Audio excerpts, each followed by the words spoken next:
pada bab selanjutnya, yaitu desain logotype. Nah, mulai dari mana?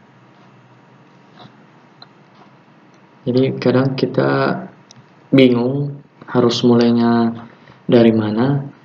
Nah, di sini saya menampilkan stepnya. Jadi proses desain ini dimulai dari research, kemudian masuk ke tahapan mood board, kemudian masuk ke tahapan sketsa, lalu dibuat proses digitalnya, dan pada hasil akhirnya itu presentasi.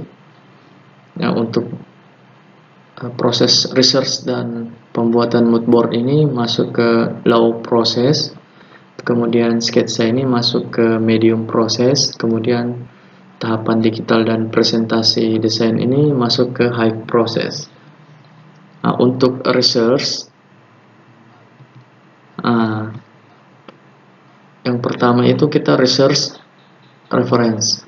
Jadi kita mencari referensi-referensi gambar yang terkait dengan desain logotype. Misalnya kita bisa akses di Google Image dan Pinterest. Kedua web ini kita kumpulkan gambar yang secara generalisasi. Maksudnya bagaimana? Jadi maksudnya kita ambil gambar yang umum. Jadi jangan terlalu unik dan terlalu berbeda. Jadi yang wajar-wajar saja gambarnya. Jadi yang general-general atau yang umum. Nah, kemudian proses desain yang kedua itu ada pembuatan mood board. Jadi setelah gambar yang kita kumpulkan tadi, yang kita peroleh dari Google Image dan Pinterest, selanjutnya kita buatkan mood board. Nah, jadi koleksi referensi tadi kita pilih yang general, yang umum, terus kita buatkan mood board. Nah, jadi mood board itu bisa berisi 3-5 gambar. Kemudian kita masukkan contoh palet warna yang rencananya akan digunakan, kemudian contoh font yang rencananya juga akan digunakan, bisa dimasukkan ke dalam mood board. Mood board bisa berisi foto, icon, terus ilustrasi. Nah, setelah mood boardnya jadi, tahap selanjutnya itu pembuatan sketsa. Nah, jadi proses sketsa ini dibuatnya secara manual di atas kertas atau bisa menggunakan alat digital yang seperti Wacom atau iPad. Nah, jadi di sini pembuatan sketsa itu diusahakan sampelnya 3-5 hasil sketsa, sehingga kita bisa memilih satu yang paling bagus menurut kita, kemudian kita lingkari. Nah, setelah di sketsa, kita masuk di tahap digital. Nah, tahap digital ini itu proses mengubah sketsa yang tadi dibuat, kemudian diolah ke program atau software pengolah vektor, sehingga hasilnya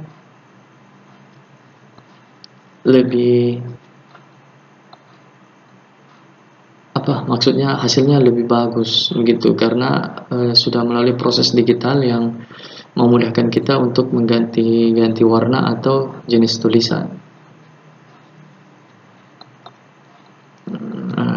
Kemudian di tahap selanjutnya itu ada presentasi. Ini kenapa kita harus masuk di tahap ini, karena klien atau customer kita mau lihat hasilnya nanti seperti apa. Nah, itu bisa menggunakan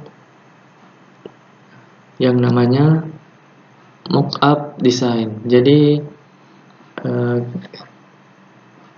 desain yang sudah kita buat itu kita rubah warnanya sesuai dengan kebutuhan, kemudian kita buatkan mockup desainnya ini untuk menambah nilai atau value desain kita.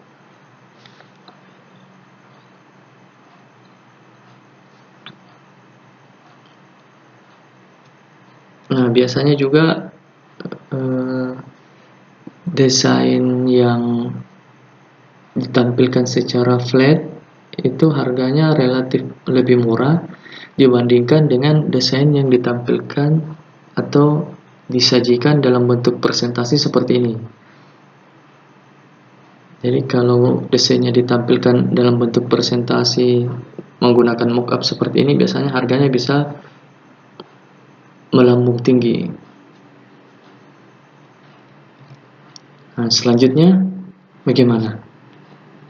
Nah, selanjutnya untuk step akhirnya, jadi setelah desain yang kita buat tadi itu saat ada penawaran atau ada klien yang ingin membeli, itu kita menyiapkan 3 bentuk file. Jadi yang pertama itu file EPS atau AI file.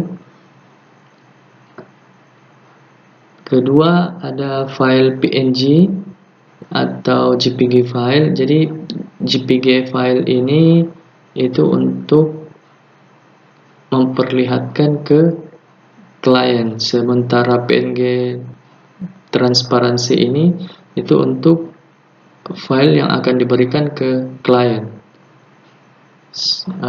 File yang ketiga itu ada informasi mengenai font yang digunakan atau kode warna yang digunakan seperti kode hex, nomor berapa, seperti itu. Nah, kemudian ketiga format file ini disatukan dalam bentuk WinZip. Nah, WinZip file ini bisa diberikan ke klien setelah pembayaran desain kita telah selesai. Nah, apabila desain kita tidak atau belum terjual, itu bisa dimasukkan ke dalam bentuk portofolio.